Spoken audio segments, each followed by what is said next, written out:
Ju kemi dërguar një kërkesë, zoti kryetar, në lidhje me dosjen e Belinda Ballukut.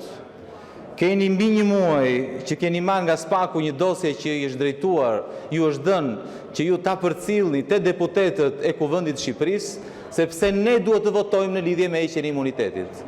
Ju këtë dosje e keni kyçur në kasafort, e keni shpërndar me një grup deputetësh, të cilët rastësisht i bie, nuk kanë thënë asnjë fjalë në lidhje me këtë dosje.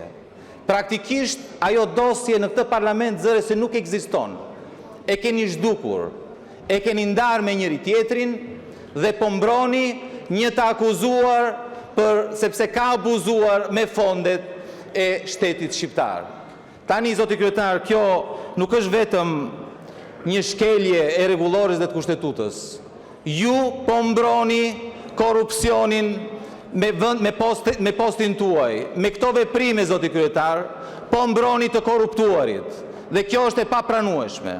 Kërkojmë që sa më shpejt të na vihet në dispozicion dosja, sepse na takon, jo sepse na bëni ndonjë nder. Përndryshe, zoti kryetar, do i drejtojmë gjykatës kushtetuese.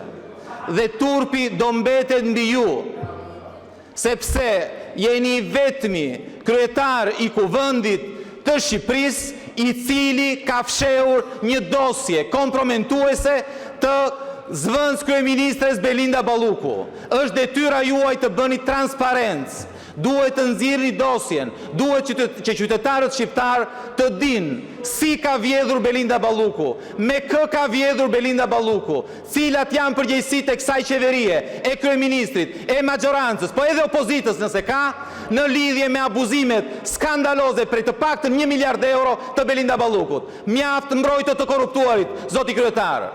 Faleminderit.